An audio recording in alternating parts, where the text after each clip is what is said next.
Donald Trump is not a happy man at the moment, is he? Hours after lashing out once again at our country and telling us it's about time we started defending ourselves rather than rely on the United States.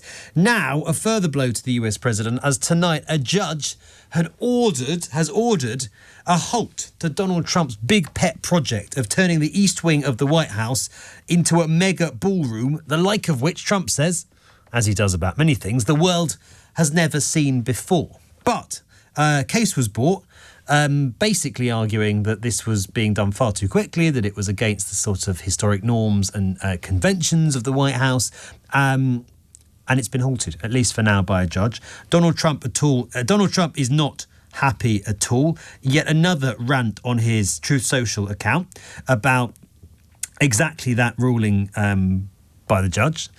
Why is he doing this in the first place? And is anyone convinced this is anything other than an almighty $250 million vanity project? Angie Wong is US political commentator, Republican delegate from Florida. Angie, good to have you on the programme. I appreciate the $250 million is being privately funded. This is not taxpayers' money. But this is just vanity from the president, isn't it? No, not at all. He wants to leave a gift before he leaves the White House to the people. He wants to have Mar-a-Lago at the White House, and why not? I've been to the White House. I've been to their ballrooms. They're tiny. They could barely fit 100 to 200 people, and that's just standing room only. He wants to leave a nice gift with his name on it. He's the builder president. I think this is a great idea, and it's not costing the taxpayers any dollars whatsoever. So what we're seeing here is mainly just lawfare. I mean, this is going to get tied up to the courts, probably run all the way to the Supreme Court for a decision, because guess what? All the other presidents who have occupied that house, they've done renovations, they've done capital improvements. No one needed to ask for congressional approval. They didn't tear down the entire East Wing. Well, you have Thomas Jefferson, who built the East Wing and West Wing. Yeah. No congressional approval at all. You have Obama, who built a basketball court. And then you have had other presidents who built a pool. Angie, come on, you're not going to compare building a basketball court, are you, to tearing down the entire East Wing of the White House?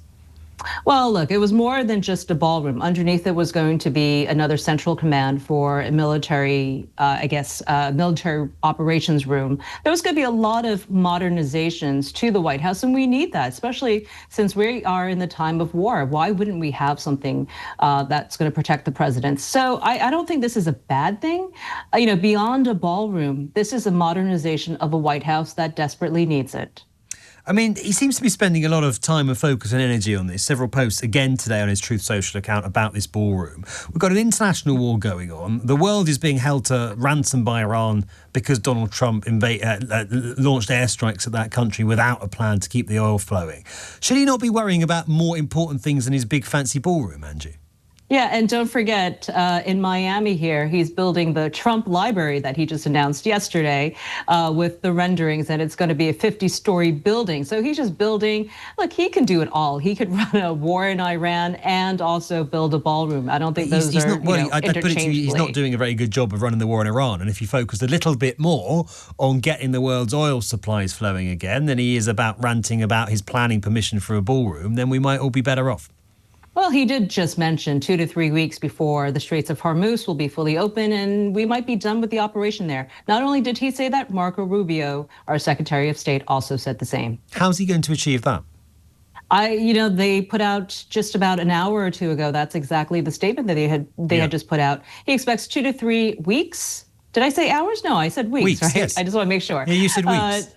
But okay, he also said he was going to end the war weeks. in the Ukraine in day one. So when he says, right, I'll have the oil flowing in 2 weeks, I think people, particularly on this side of the Atlantic, will be dubious to say the least. Well, have me back on in 2 to 3 weeks and we'll see if he keeps his promises. But hopefully he does. But we want to see that as well, because every single day we see oil prices ticking up by 10 cents a gallon. And I know that Americans cannot stomach it. And the worst campaign billboard that we have all over America are our gas prices. So nobody wants to see those numbers going up. But do people not blame the president for that? Oh, they're going to start to very soon, because right now we're a little bit over. But if it comes closer to the summer travel times, it is going to be detrimental to the midterm elections for President Trump. So there is a very clear domestic political incentive for Donald Trump to fix this pretty quickly. That's right. And this war, I think, at first, most Americans did approve it, supports our president, supports our troops. But quite honestly, the longer this drags, the appetite is fading. What's your take on it, Angie, as a Republican delegate? Do you think Donald Trump's made a mistake here? Do I think he's made a mistake In terms of how he's handled the situation with Iran, yeah.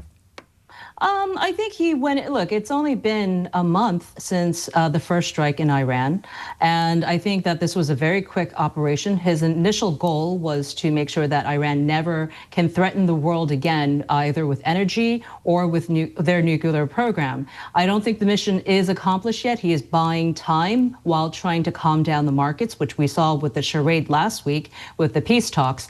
The ultimate goal really is to find the enriched uranium, which I don't believe we have yet. So we do need to let him have a little bit more runway on this, maybe 2 or 3 weeks, for the special forces and Marines who are heading to the region as we speak to find that uranium, remove it so that we can all hopefully have lower gas prices again. Angie, always a pleasure to have you with us. Thank you very, very much indeed. Angie Wong, a US political commentator, Republican delegate from Florida.